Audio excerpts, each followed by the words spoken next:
천지에 있는 이름 중 귀하고 높은 이름, 주 나시기 전 지으신 구주의 이름 예수.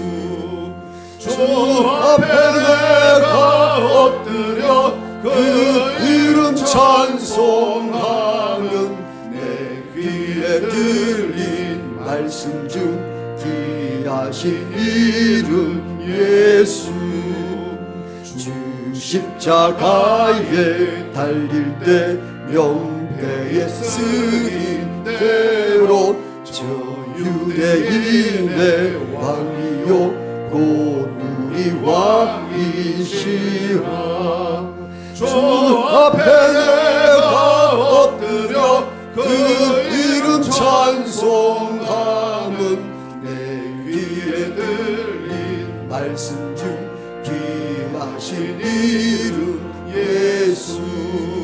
지금도 살아 계셔서 언제나 하시는 일, 나 같은 죄인 부르사 참 소망 주시도다.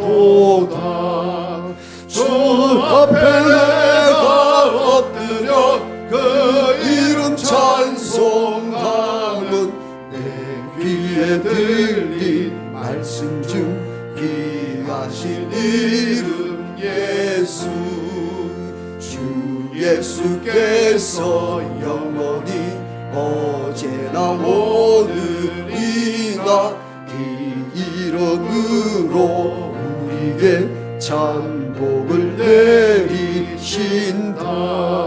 주 앞에 내가 엎드려 그 이름 찬송하면 내 귀에 들린 말씀 중 귀하신 이름 예수.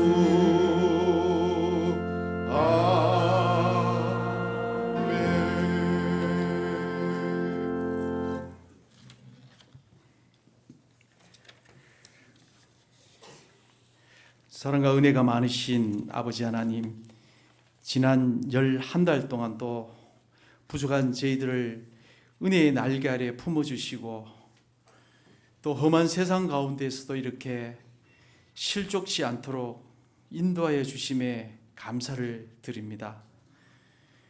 오늘은 특별히 이 땅에 소망을 주시기 위하여 다시 오실 아기 예수님을 기다리는 대림절 첫 번째 주일입니다. 예수님의 탄생은 우리를 향하신 하나님의 크신 사랑의 증거임을 알기에 더욱 감사를 드립니다. 우리가 죄인 되었을 때 하나님이 예수님을 이 땅에 보내셔서 우리를 구원하신 그 사랑은 그 어떤 조건도 없는 완전한 사랑이었음을 압니다. 그 은혜에 더욱 감사하며 이 대림절 기간 동안 우리의 마음이 온전히 주님께만 집중되게 하시고 세상의 어떤 것들이 아닌 주님의 말씀 안에서 참된 희망과 위로를 찾게 하옵소서. 아버지 하나님, 이제 대림절 첫 번째 촛불을 밝히며 소망의 빛으로 다시 오실 주님을 찬양합니다. 이 어두운 세상 가운데서도 빛으로 오셔서 이 어둠을 거두어 주시고 지금도 여전히 혼란과 갈등으로 고통 가운데 신음하는 이 땅을 주님 불쌍히 여겨주시고 주님의 빛으로 새롭게 하여 주옵소서. 또 우리의 믿음의 지체들도 세상적인 연말 분위기에 휩쓸려 영적인 경건함을 잃어버리지 않게 하시고 깨어 기도하는 저희들이 다 되게 하여 주옵소서. 교회의 머리가 되시는 아버지 하나님, 지난주는 교회가 오랜 시간 기도하며 준비해 오던 새생명 전도 축제가 있었습니다. 많은 생명들이 초청되어 오게 하심을 감사합니다. 은혜로웠던 그 행사가 그저 단순한 한 번의 일회성으로 그치지 않게 하시고 초청되어 온 한 사람 한 사람의 이름을 품고 정말 끝까지 사랑과 기도의 수고를 아끼지 않는 교회와 개인들이 다 되게 하여 주옵소서. 그리하여 추수의 주인이신 주님께서 추수 때에 그 열매를 거두어 주시리라 믿습니다. 특별히 풍성한 결실의 열매가 넘치게 하옵소서. 사랑이 많으신 아버지 하나님, 이렇게 올 한 해도 저물어 가고 있는데 나라 안팎은 여전히 자신들의 이익만 추구하느라 시끄럽고 혼란스럽기만 합니다. 얼마 남지 않은 올 한 해도 정치 지도자들에게 정말 분별력을 더하여 주시어 개인적인 사욕들은 다 내려놓게 하시고 국민들의 안녕을 돌아보게 하옵소서. 또 분열과 갈등을 넘어서 화합과 평화의 길로 나아가게 하옵소서. 그래 정치, 경제, 사회가 다 회복되게 하시고 특별히 우리의 젊은 세대들이 희망을 잃지 않고 공정한 기회를 통해서 자신들의 꿈과 비전을 이루어가는 건강한 나라가 되게 하옵소서. 아버지 하나님, 이제 날씨가 점점 추워지고 있는 이때에 뭔가 마음의 질병으로 힘겨워하고 있는 성도들이 있습니다. 저들의 아픔을 아시는 주님께서 치유하여 주시고 또 위로하여 주셔서 다 회복되게 하여 주옵소서. 또 회복의 과정 중에 일하시는 주님을 경험하는 은혜가 있게 하옵소서. 또 교회 안에 연로하신 어르신들도 건강하고 안전하게 올 겨울을 보내게 하옵소서. 이제 목사님을 통해 귀한 말씀을 듣고자 합니다. 늘 피곤치 않도록 영육간에 강건하게 지켜주시고 주시는 말씀에 힘입어 한 주간 또 세상을 넉넉히 이기고도 남는 은혜가 있게 하옵소서. 또 대림제를 보내는 우리의 마음이 더욱 감격과 감사로 이어지게 하옵소서.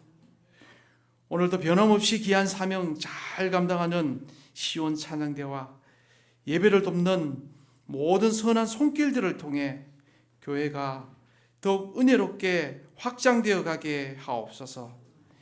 이 모든 말씀 우리의 참 소망과 기쁨이 되시는 예수님의 이름으로 기도드립니다.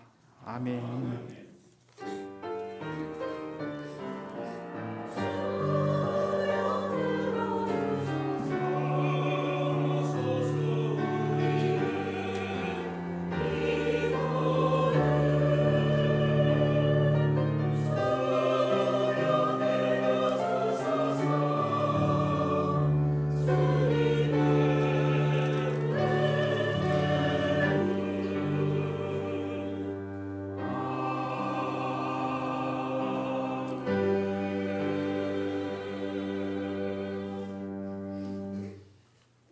이 시간 우리 모두에게 주시는 하나님의 말씀입니다.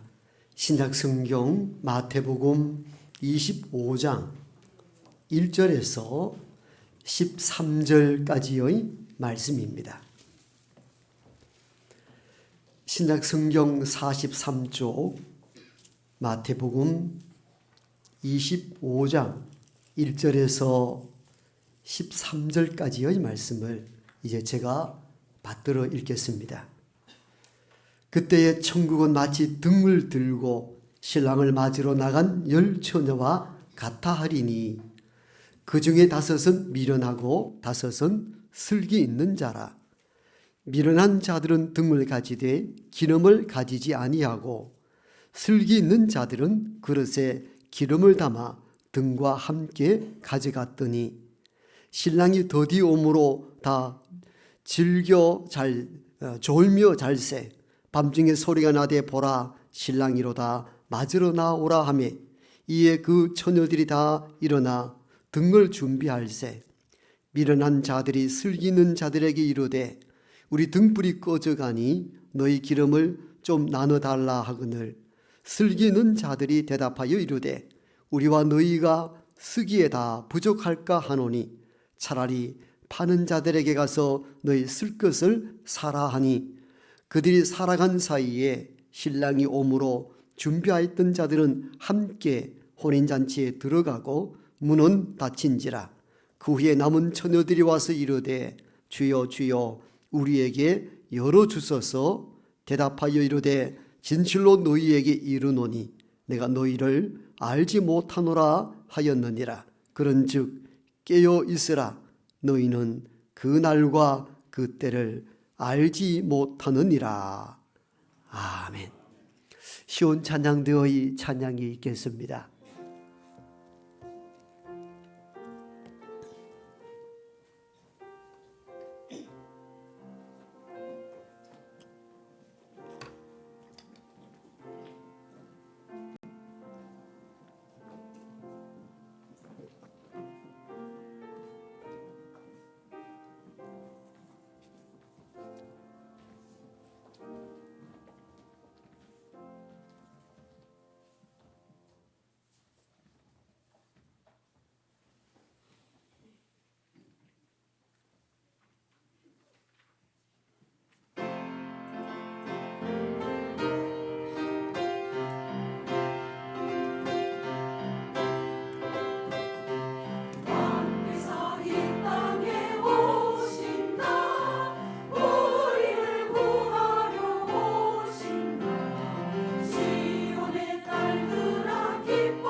우리가 하나님을 찬양할 수 있다는 것은 가장 큰 은혜요 축복인 줄 믿고 감사를 드립니다.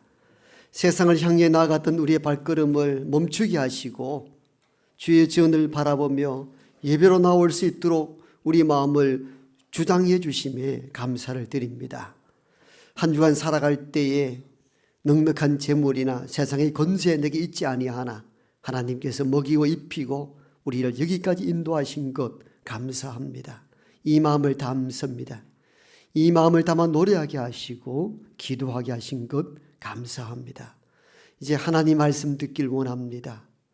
세상에 여러 정보, 소식들 아닌 하나님의 말씀을 생생히 듣는 복된 이 시간 되게 하시어 전하는 자나 듣는 모두가 하나님의 세미한 음성을 듣고 시대를 분별하여 살아갈 수 있도록 넉넉한 은총을 더하여 주옵소서.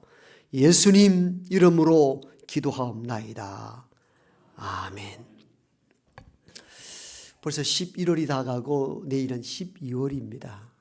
연말이 가까이 올 때에 생각들이 많아지기도 하죠. 저도 과거 오래전에 읽었던 그 책의 이야기가 생각이 났습니다. 어떤 사랑하는 청춘 남녀가 있었는데 결혼하기로 약속을 했습니다. 그런데 결혼하여 살기에는 너무 가난하다 싶어서 남자가 약혼녀에게 하나의 청혼을 합니다. 이렇게 시작해서는 안 되겠고 제가 멀리 타국으로 가서 돈을 좀 모아다가 작은 집이라도 한 칸 마련하여서 시작을 하자고. 그렇게 하고 약혼녀는 고향에 남고 이 남자는 먼 타국으로 가서 열심히 가정을 위하여 돈을 벌고 힘을 다하여 나름대로 작은 기반이 될 만한 돈을 모아서 집으로 돌아옵니다. 꿈꾸던 일들이 현실이 될 것 같았는데 강도를 만나서 수년 동안 모았던 모든 돈들을 다 잃어버리고 맙니다. 빈손으로 돌아갈 수 없었던 이 남자는 다시 일터로 돌아갑니다. 돈을 모아서 가겠다는 약속을 지키기 위해서이죠. 그러고 난 뒤에 열심히 일을 했으나 이전처럼 돈이 잘 모아지지 않습니다. 이렇게 해서는 안 되겠다 싶어서 결국은 빈손으로 고향으로 돌아오게 됩니다. 낮에는 갈 수 없었고 어둑어둑한 밤에 고향으로 돌아와 그 오두막 집을 바라보는데 그 약혼녀가 아직 그대로 있습니다. 그런데 가만히 들어보니까 아이들 소리가 들립니다. 그리고 그에게 남편도 생겼습니다. 결국은 이 남자는 눈물을 머금고 조용히 그 밤에 고향을 떠나게 됩니다. 아주 오래된 이야기라서 출전이 어디 있는지 기억이 나지 않습니다만은 제 머리에 뚜렷하게 남아있는 이 슬픈 이야기는 그대로 제게 남아있는 환상들이기도 합니다. 그러면서 제가 이런저런 생각을 해봤습니다. 그때 약혼녀가 좀 남자를 좀 더 기다려줄 수는 없었는가. 조금 더 기다려 주었으면 좋을 법했다. 이거 남자의 바람이겠죠. 반대로 이 남자는 돈이 없어도 돌아가서 진심을 이야기했더라면 좀 어땠을까. 이 어긋난 이 아픈 사랑들, 참 이야기 소설의 한 편이지만도 아픔이 배어 있는 슬픈 이야기이죠. 72년도에 우리나라 대중가요에도 이런 노래가 있었죠. 기다리게 해놓고 오지 않는 사람아, 나는 기다림에 지쳐서 이제 그만 가노라. 제가 기억한 것 보니까 일부 예배 마치고 이렇게 검색해 보니까 72년도 발표곡인데 그때 제가 한 10살쯤 됐는데 그때 동네 다니면서 이 노래를 불렀던 것 같아요. 기다리게 해놓고 오지 않는 사람아. 지가 뭘 알았다고 이 노래를 했겠습니까마는 어린이 되어서 이 가사를 생각해 보니까 기가 막힌 가사잖아요. 기다리게 해놓고 오지 않는 사람, 나는 기다림에 지쳐서 이제 그만 가겠다고. 얼마나 애틋한 사연입니까? 우리가 살아가면서 힘든 것도 많지만도 그중에 힘든 것이 있다면 무엇이겠습니까? 기약 없이 기다리는 것입니다. 이게 참 사람을 힘들게 합니다. 어떤 기약이 있고 정해진 시간이 있다면 버티고 견디는데 기약 없이 약속 없이 무한정 기다린다? 참 어렵습니다. 아무나 장담할 수 없습니다. 오늘 우리가 읽은 본문도 기다림에 대한 내용을 다루고 있습니다. 내용은 이렇지요. 어떤 유대 가정에 혼인잔치가 있었습니다. 신부 집에 신부의 들러리들, 친구들이죠. 10명이 등을 들고 신랑 오기를 기다리는데 신랑이 생각보다 너무 늦게 왔습니다. 모두가 잠에 떨어졌습니다. 그런데 신랑이 약속 지킨다고 한밤중에 늦게 찾아왔습니다. 그러자 준비된 처녀 5명은 기름을 다시 부어서 등불을 켜고 신랑을 맞이하게 되고, 기름이 준비되지 않았던 5 처녀들은 등불을 켜지 못하여 신랑을 맞이하지 못했다는 그런 짧은 이야기입니다. 이 유대인의 결혼 풍습은 우리가 그 시대의 풍습을 이해하지 못하면 이 이야기 자체가 이해하기가 곤란합니다. 유대인의 혼인잔치는 주로 이렇게 시작이 됩니다. 약혼을 합니다. 그러고 난 뒤에 혼인날이 되면은 저녁 때에 혼인이 시작이 됩니다. 잔치가 시작이 됩니다. 이렇게 하는 데는 중동의 뜨거운 날씨 때문에 주로 저녁부터 혼인잔치가 시작이 됩니다. 그리하여 신부 집에 기다리고 있던 신부의 들러리들은 등을 들고 신랑을 기다립니다. 그때 하나 조건이 있습니다. 등불이 켜지지 아니하면 그 혼인잔치에 참여가 불가능합니다. 이러한 형태로 신랑이 신부의 집에 오고 신부 집에 올 때 신부의 들러리들이 등을 들고 맞이하게 되고, 그리하여서 신부와 함께 다시 등을 든 신부 들러리들과 신랑 집에 가서 혼인잔치를 시작하는 것이 유대인의 결혼 풍습이었습니다. 그런데 여기서 문제가 뭐냐면은 등불이 켜지지 않는다면은 신랑과 함께 혼인잔치에 참여할 수 없다는 것입니다. 그러니까 신랑이 제때 왔으면은 모두가 등을 들고 신랑을 맞이하여서 신랑과 함께 신부 그리고 데리고 신랑 집에서 혼인잔치에 참여할 수 있는데, 충분하게 기름을 준비한 5 처녀는 다시 기름을 부어 등을 켜서 혼인잔치에 참여하고, 기름 준비하지 못했던 5 처녀는 그만 참여하지 못했다는 얘기가 오늘 본문 이야기 전부입니다. 그렇다면은 이 미련하다고 이야기하는 5 처녀는 왜 기름을 준비하지 않았을까 하는 겁니다. 준비 좀 했으면 참여가 가능한데 몇 가지 추측이 가능하겠죠. 신랑이 늦게 도착할 줄을 예상치 못했기 때문인 것으로 보여집니다. 일상적인 혼인잔치는 초저녁부터 시작이 되면 바로 혼인잔치가 시작되어서 갖고 있던 등으로도 충분한데, 생각보다 신랑이 오늘 본문에 더디 왔다고 비유적으로 해석합니다. 아마 본문에 보니까 모두가 졸았다, 잠잤다고 표현한 것을 보면 상당한 시간이 지체되었고 모두가 잠들 수밖에 없는 깊은 이 밤이었다는 사실들을 의미하기도 합니다. 그러다 보니까 이렇게 늦어도 늦을 줄 몰랐던 것이죠. 평상시 혼인잔치이면은 이 등 하나로서 충분하게 보충하여 혼인잔치 참여할 줄 예상했는데 그 예상이 빗나가게 된 것입니다. 그런 데는 이유가 있습니다. 그때 유대인의 결혼 풍습은 신랑이 신부집에 갈 때는 신부집에 꼭 지창금을 드려야 했습니다. 그런데 이 지창금 문제로 갈등과 대립이 종종 발생함으로 말미암아 정해진 시간에 가지 못하고 그 시간을 초과하여 밤늦게 도착하는 경우가 종종 발생했다고 합니다. 얼마 전에 제가 국제 결혼한 이 영상 부부들의 커플 만드는 이 자료를 봤는데, 한국 청년이 국제 결혼하고자 라오스에 들어갔습니다.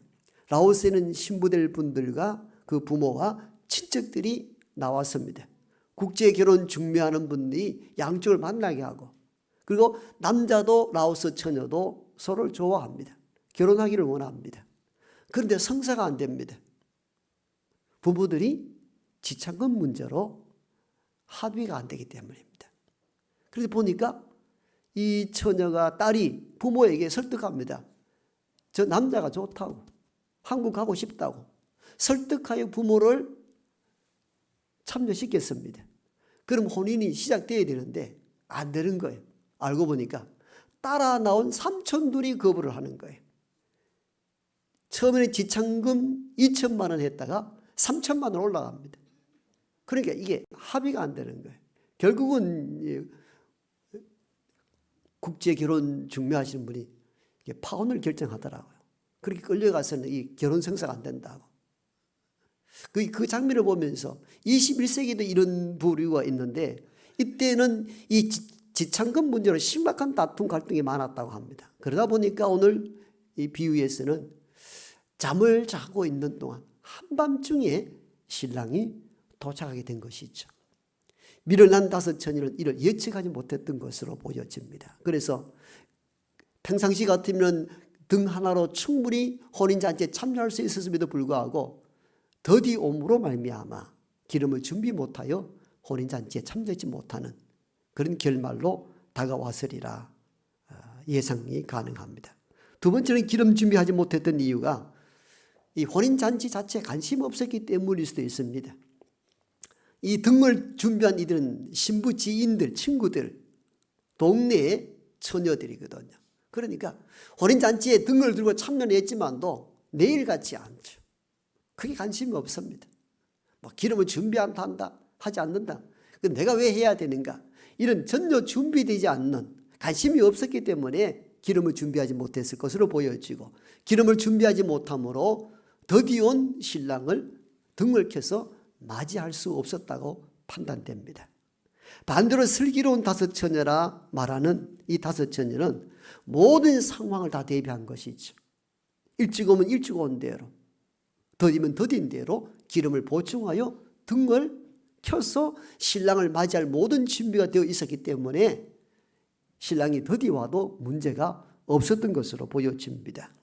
그런데 우리는 슬기로운 다섯 처녀와 미련한 다섯 처녀가 처음부터 완전히 분리되었는가? 그렇지 않습니다.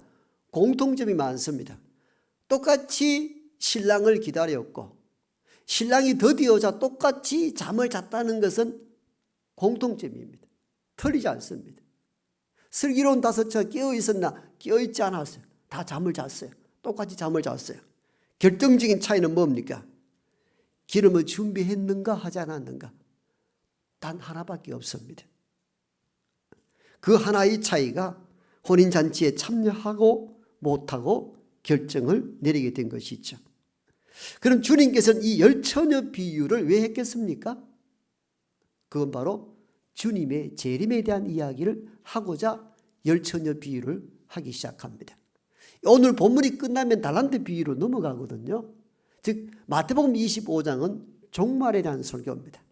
마지막에 가까이 왔을 때, 주의 재림이 임할 때, 우리가 마지막 죽음을 마주할 때 어떻게 준비해야 되는가에 대한 종말적 설교가 마태복음 25장에 기록되어 있고 그 첫 번째 설교가 열 처녀 비유입니다. 그러니까 주의 재림 때에 어떻게 준비하며 살 것인가에 대하여 미리 예시적으로 주셨던 메시지가 열 처녀 비유이기도 합니다.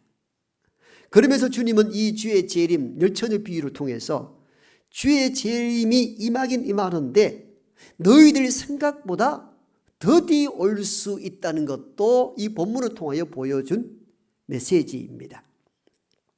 왜 이 말씀을 열 처녀 비유로 통하여서 주의 재림이 더디 올 수 있다. 더디 올 때 어떻게 해야 되는가?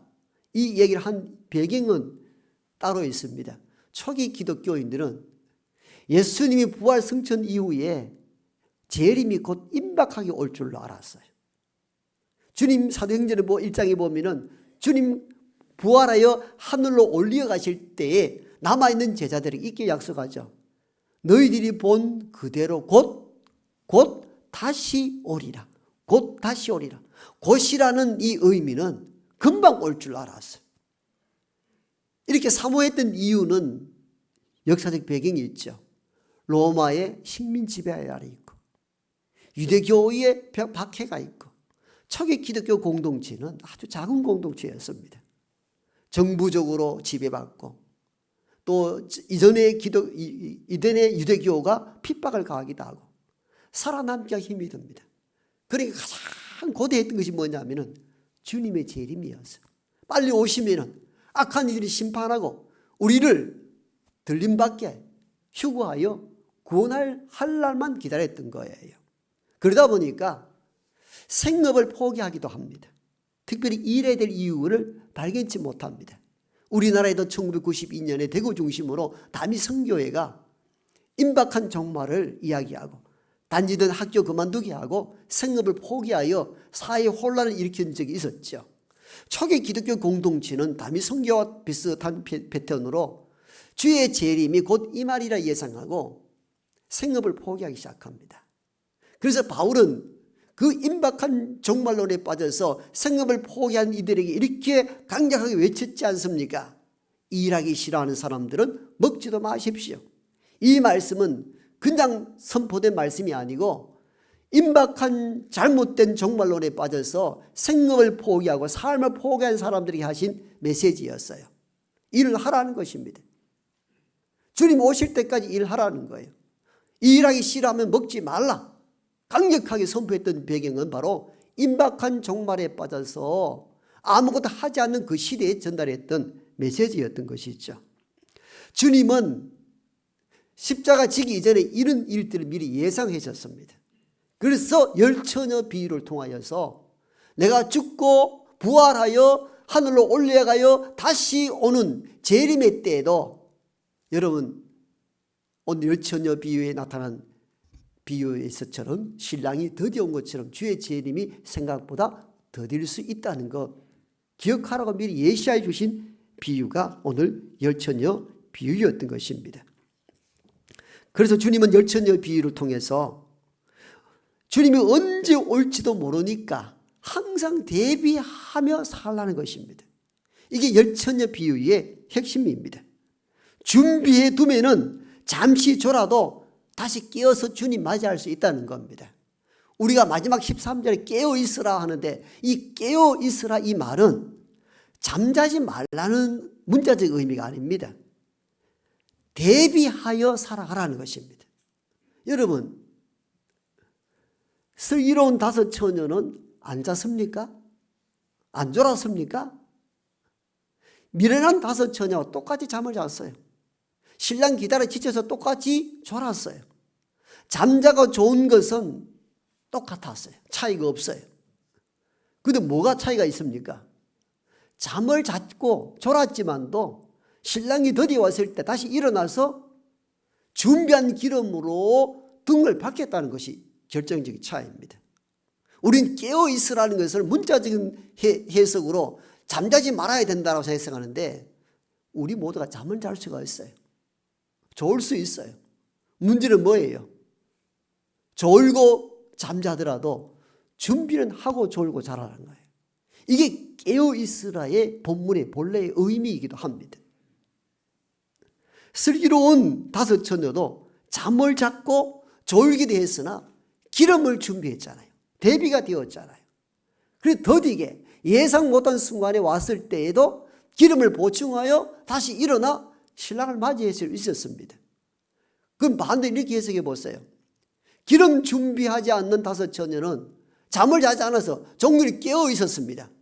깨어 있는들 더디 온 신랑을 맞이할 수 있나요? 기름이 없는데 맞이 못하는 거죠. 그래서 깨어 있음의 이 의미를 잘 쓰게 합니다. 이건 대비하라. 어떤 경우든 준비하라는 메시지입니다. 아무 준비 없이 깨어 있는들 신랑을 맞이할 수 있나요? 맞이할 수 없는 것이죠.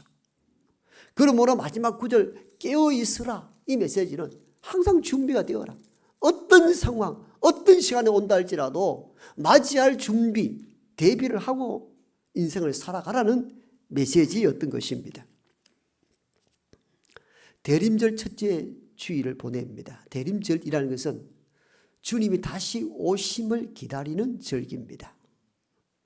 우리는 해마다 어떤 교회 절기를 지킬 때에 그냥 교회 절기니까 장식하고 넘어가는 생각하는데 그게 아니에요. 대림절 기간을 통하여 우리는 주님 만약 이 시간 오신다면 슬기로운 다섯 처녀처럼 주님 맞을 준비가 되어 있는가를 점검하라고 주신 절기입니다. 점검을 하셔야 됩니다. 만약 주님 오늘 오셔도 맞이할 준비가 되어 있느냐는 거예요. 이건 저와 여러분들에게 직접 던져야 될 질문이고 여러분들이 직접 여기에 대하여 답을 내놓아야 합니다. 만약 주님 나를 부르신다면 여러분, 역사적 종말이 오기 전에 우리 개인의 종말이 앞설 수도 있잖아요. 그러니까 이건 죽음이거든요.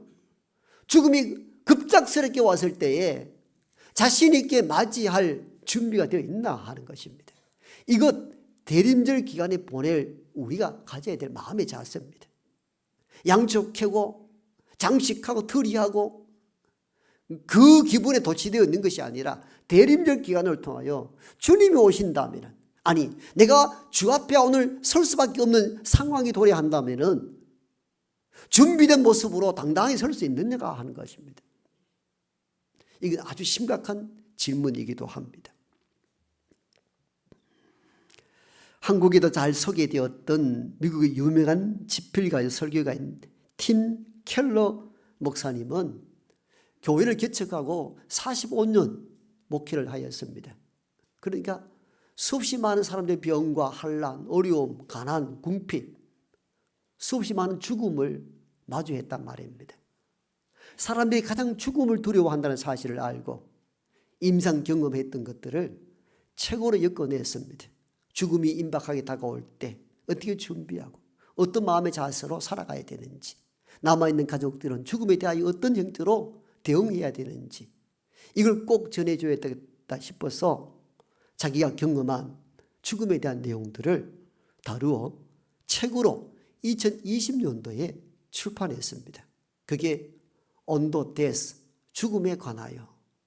참 필요한 주제거든요. 그 책을 내놓은 것이 2020년이었고 그해 연말에 어느 지역 집회 갔다가 돌아오면서 통증을 느낀 팀 켈러 목사가 병원에 진단을 받았는데 췌장암 4기 진단을 받았습니다. 그때 심경을 그는 책에서 이렇게 고백합니다.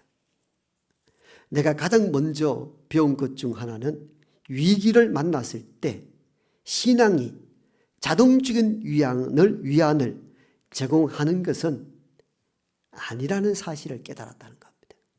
위기가 다가올 때 신앙이 위기를 극복할 힘이 되는 줄 알았는데 내가 암 4기 진단을 받았을 때에 신앙이 위기를 극복할 위안이 되질 않더라는 겁니다. 팀 켈러 목사가 암 진단 받았을 때 자기 고백을 그대로 진술한 내용입니다. 하나님과 내세에 대한 믿음이 자동적인 위로와 실존적인 능력을 제공하지 않았다, 이렇게 고백합니다. 자기 실제 아픈 부분을 도려냅니다. 나는 죽음에 대하여 여러분 어떻게 준비해야 되는가를 설교하고 위로하고 다녔는데 정작 죽음이 나에게 다가왔을 때에 내가 갖고 있던 신앙, 내가 갖고 있던 내세관들이 전혀 위로와 힘이 되지 않더라는 겁니다. 그러니까 이 실제적인 고백인 것이죠. 언젠가 죽을 것이라는 사실에 관한 합리적이고 또 의식적인 인정에도 불구하고 불치병 진단은 당장 내 속에서 무척이나 강력한 심리적 거부감을 불러일으켰다. 이해되시죠? 저는 이 글을 읽으면서 참 인간적이다 생각했어요. 내가 가지고 있는 그 내세관, 신앙관이 있었지만도 불치병으로 죽어가는 이 현실에 대하여서 강하게 거부감이 막 일어나더라는 거예요. 아니다, 아직 죽을 때가 아니라. 나는 이렇게 말하고 있었다. 뭐라고? 말도 안 돼. 난 죽을 수 없어. 죽음에 관한 책을 썼던 팀 켈러 목사가 계속 거부합니다. 아니야, 난 아니야. 난 죽을 수 없어. 이건 다른 사람들한테나 생기는 일이지 나한테는 아니야. 이런 터무니없는 말을 소리내서 말했을 때 나는 바로 이 착각이야말로 그때까지 내 마음속에서 나를 움직이던 실질적인 작동 원리라는 사실을 깨달았다. 이게 나라는 거지. 이게 나라는 존재. 20년에 죽음에 관한 책을 쓰고 그 해에 암 4기 진단을 받고 치료를 받다가 23년대 팀 켈러 목사가 하늘나라로 가십니다. 마지막 임종 전에 그는 이런 기도를 드립니다. 그동안 저를 위해 기도해 주신 모든 분들께 감사드린다. 저를 사랑해 준 가족들에게 감사하다. 하나님께서 제게 주신 시간에 감사하지만 저는 예수님을 만날 준비가 되어 있다. 예수님을 빨리 뵙고 싶다. 저를 집으로 보내소서. 여기서 집은 천국을 의미합니다. 궁극적으로 이 갈등, 대립 넘어서서 죽음을 수용하는 마지막 기도를 드리면서 죽음에 임하게 됩니다.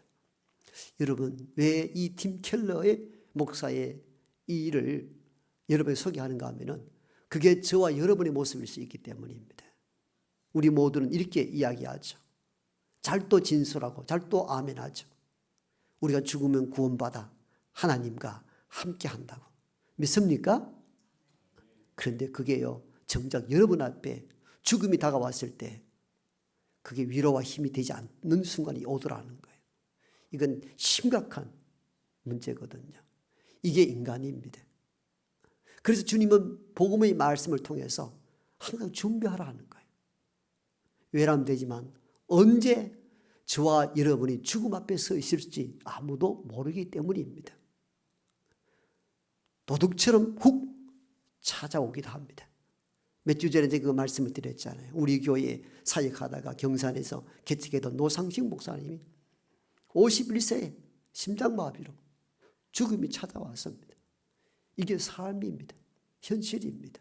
언제 찾아올지 모른다는 것이죠.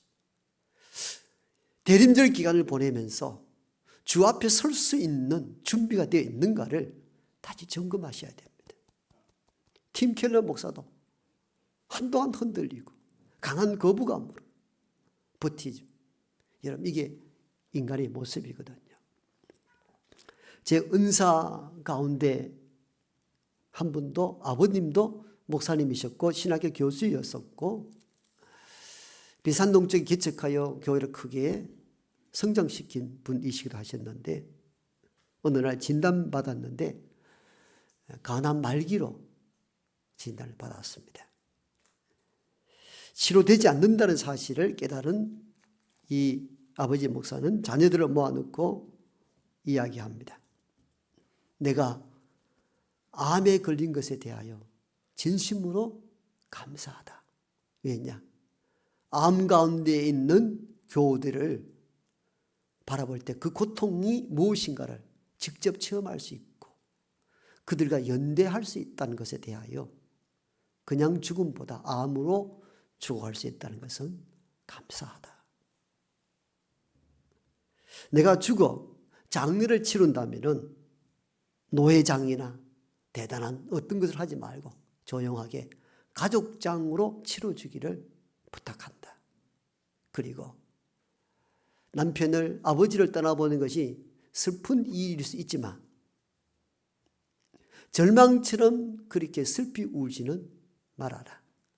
그리고 나의 마지막 가는 옷도 평상시 옷을 입혀서 장례를 치르고 너희들도 검정 옷만 아니라 일상에서 입던 편한 옷을 입고 왔으면 좋겠다. 찬송가는 내가 잘 불렀던 찬송가, 십자가 군병 힘있는 찬송을 좀 불러다오. 나의 묘비에는 화려한 이력이나 목사라는 이름을 쓰지 말아라. 나는 목사로서 부끄러울 뿐이다. 사실 이분은 일본 과거에 유학 갔다 오고 학교 교수로 계시기도 하신 분인데 아무것도 내 경력과 이력을 넣지 마라. 하나님 앞에 자랑할 것이 없는 사람이다. 그냥 하나님의 나라가 임하게 하옵소서. 그것만 묘비에 써줬으면 좋겠다. 실제 저는 그 장례식에 참여하고 그대로 진행되는 예식을 다 보게 되었습니다. 여러분, 준비된 죽음들이죠. 준비된 죽음. 그렇게 할 수 있을까 고민이 드는 지점이기도 합니다. 대림절 기간을 보냅니다. 즉 주의 재림을 기다리는 절기입니다. 어떻게 기다리는가? 그냥 성탄절 문화에 젖어서 그냥 놀이 문화 흥청만청 아니에요. 조용히 우리 자신을 돌아보면 주님이 오늘 재림했다면은 설 75 처녀처럼 떳떳하게 등불 켜서 맞이할 수 있을 것인가 보셔야 합니다. 역사적 주의 재림이 아니고서도 개인의 종말 죽음이 왔을 때 어떻게 설 수 있을 것인가 거부하고 신앙이 흔들릴 것으로 그러니까 항상 이 부분에 대해 준비해야 됩니다. 설교하는 저 자신도 만약에 그런 일이 덜컥 내게 다가왔을 때 어떻게 준비할까? 이건 매우 고민거리가 되기도 합니다. 어떠든 우리는 대림절 첫째 주간을 보내면서 어떻게 주님 오심을 준비할 수 있을 것인가? 내 죽음 앞에 어떻게 당당하게 주 앞에 설 수 있을 것인가? 자기 내면을 살피고 자기를 돌아보며 조용히 주의 오심을 기다리는 그런 복된 절기가 되기를 소망합니다. 아버지 하나님, 대림절 첫째 주간이 시작이 되었습니다. 트리로 장식하고 양초로 불을 피우고 거리에 크리스마스 캐롤성이 나오고 분위기를 복돋이지만도 정작 우리는 주의 오심을 바르게 대비하고 있는가 모두가 돌아보게 하여 주옵소서. 인생은 영원하지 않고 무한한데 만약 죽음이 나에게 생각과 달리 급작스럽게 찾아왔을 때 그때 어떻게 주 앞에 설 것인가 기도하며 자신을 성찰하는 그 시간들 되게 도와주셔서 사도 바울처럼 담대하게 주 앞에 설 수 있는 준비된 믿음, 준비된 삶을 살아갈 수 있도록 큰 자비를 베풀어 주옵소서. 예수님 이름으로 기도하옵나이다. 아멘.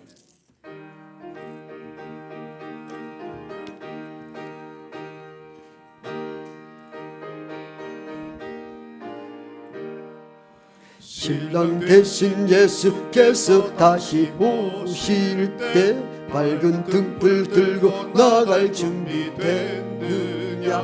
그날 밤에 주님 맞을 등불이 준비됐느냐?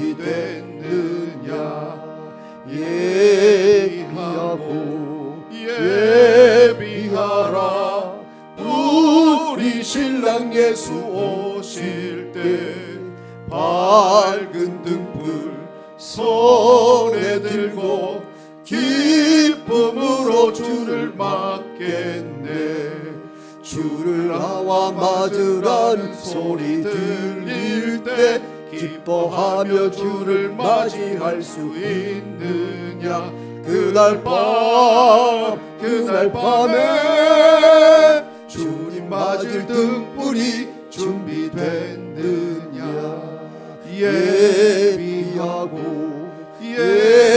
예비하라. 우리 신랑 예수 오실 때 밝은 등불 손에 들고 기쁨으로 주를 맞겠네. 항상 깨어 기도하며 거룩한 기름 준비하지 않고 주를 맞지 못하리. 그날 밤에 주님 맞을 등불이 준비됐느냐?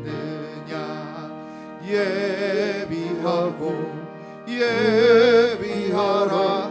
우리 신랑 예수 오실 때 밝은 등불 손에 들고 기쁨으로 주를 맞겠네. 그날 밤에 영화로운 혼인잔치에 기뻐하며 할렐루야 찬송 부르리. 그날 밤에 주님 맞을 등불이 준비됐느냐? 예비하라.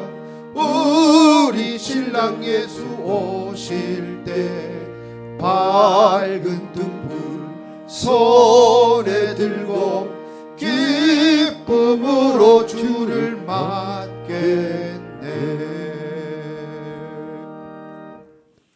한 해의 끝이 있듯이 우리 삶에도 끝이 있음을 깨달아 알게 하여 주옵소서. 모세는 인생의 연수가 70이요 강건하면 80이라도 그 연수의 자랑은 수고와 슬픔뿐이요 신속기간이 우리가 날아간다 하였습니다. 그때와 달리 백수를 산다 할지라도 하나님의 긴 역사에 비한다면 한 점에 불과한 줄로 압니다. 그 속에 살아가는 모든 인생들은 삶의 유한을 깨닫고 영원하신 주님 바라볼 수 있도록 넉넉한 은혜를 더해 주시기를 원합니다. 순간순간 살아가는 모든 것이 하나님의 은혜입니다. 햇볕과 공기와 토양과 이 모든 것을 만들고 식물이 자라도록 하시어 먹거리를 주신 것도 하나님만이 하신 일들입니다. 사람이 할 수 없습니다. 이렇게 산 것 하나님의 은혜입니다. 감사합니다. 마음을 담습니다. 이 마음으로 담아 드리는 예물 가운데 하나님 함께 주시는 것을 믿습니다.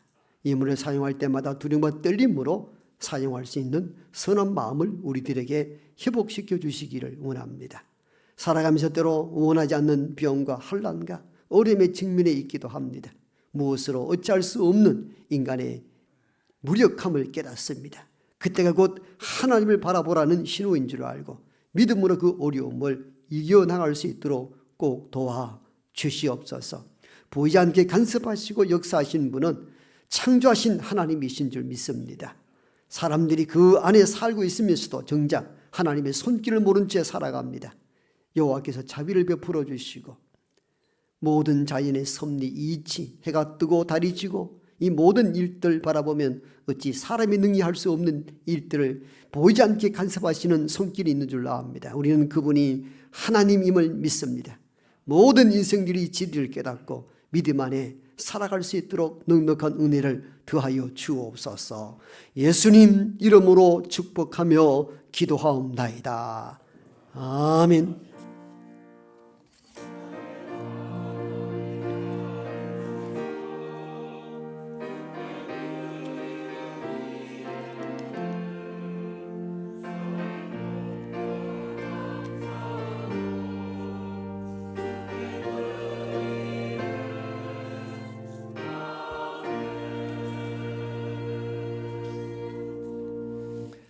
예, 앞뒤 좌우분 따뜻한 마음을 담아 인사하겠습니다. 사랑하고 축복합니다.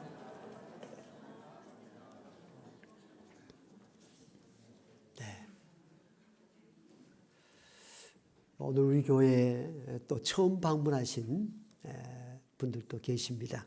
아마 지난주 못 오신 분들 가운데 우리 함께 인도하신 분들, 우리 나승찬 장로님, 또 인도하신 김정민님, 조금석 권사님 인도하신 전옥수님, 또 황미숙님, 또 임한노님, 김한노님이신지 차찬주 집사님 인도하신, 또 박은희 권사님 인도하신 육명관님, 혹시 오늘 처음 오신 분들 그 자리에 한번 일어서 주실까요? 예, 크게 박수로 환영하겠습니다. 감사합니다. 네, 네, 고맙습니다. 예, 앉으시고 또 예배 마치고 또 저를 만나고 찬양하시고 이렇게 다녀갔으면 고맙겠습니다. 주보 중심으로 교회 소식 몇 가지 알리겠습니다. 오늘 설교 중에 말씀드렸다시피 대림절 첫째 주일이기도 합니다. 주의 오심을 믿음으로 기다리는 거룩한 절기이기도 합니다. 믿음 가운데 준비된 자신을 살펴보며 보내는 그런 경건한 절기가 되기를 바랍니다. 오늘 오후 예배는 기간별 자치 예배, 남선교회 여전도회별로 모임을 갖습니다.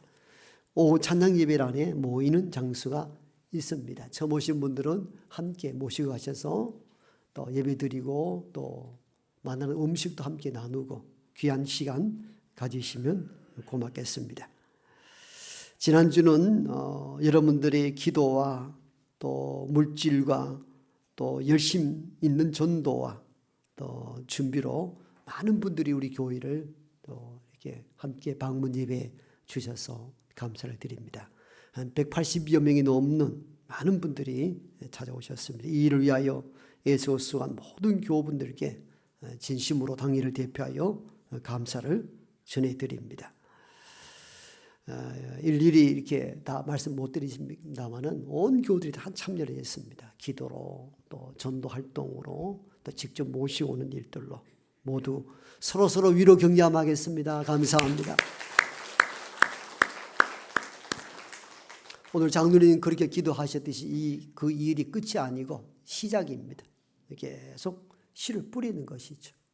언제 거두게 될지는 우리가 알 수 없습니다. 그건 성령 하나님 하신 일들이고 다만 우리는 지금부터 계속 복음을 전달해서 많은 영혼들을 구원하는 일들이 저와 여러분의 책무인 줄 알고 이것이 잔치로 일회성 기획으로 끝나는 것이 아니고 지속적으로 관리하고 영혼을 위하여 기도하고 그렇게 해서 많은 영혼들이 믿음 안에 설 수 있도록 계속 이어서 이 일에 헌신해 주시기를 당부드립니다. 다음 주 재직회 권찰에 새생명 전도축제 평가의 모임 있습니다. 오늘 11월 마무리하고 내일 12월입니다. 첫째 날은 온 가족 함께 기도로 시작하는 날이기도 합니다. 마가 교구가 주관하겠고요. 가족과 함께 새벽 기도에 참여해 주시면 고맙겠습니다. 우리 교회에서 축구단은 모집합니다. 축구 교실이 있는데요. 준비가 다 되어 있는데 신청자가 없어요. 좀 신청하시고 또 이웃이나 학생들에게도 좀 전달해서 이 귀한 모임이 활성화될 수 있도록 힘써 주시기를 바랍니다. 교회학교 아동부 행사가 있습니다. 12월 월간 묵상집이 나와 있습니다. 갖고 가셔서 매일매일 경건 훈련에 사용하시면 고맙겠습니다.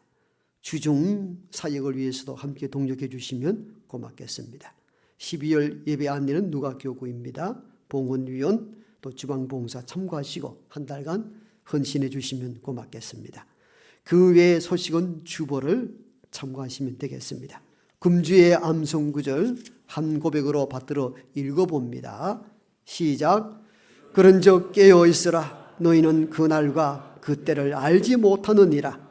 마태복음 25장 13절 말씀. 아멘. 다 함께 일어나셔서 마지막 찬송하고 축도함으로 2부 예배를 마칩니다.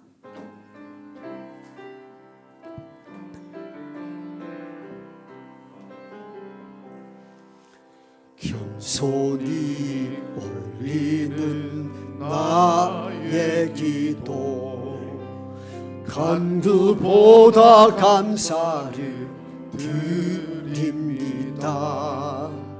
응답하심도 거절하심도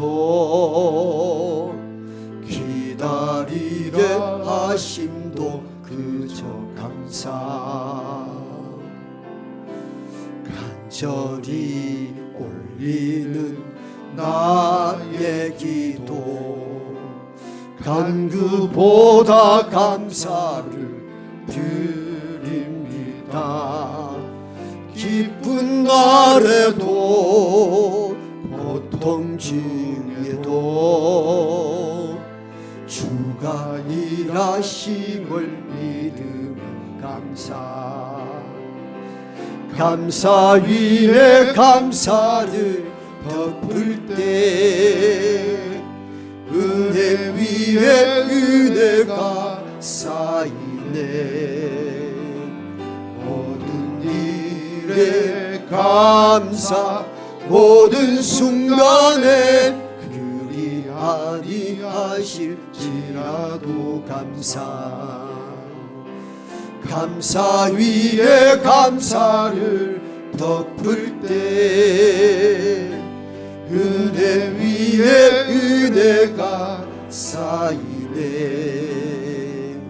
모든 일에 감사 모든 순간에 그리 아니하실지라도 감사.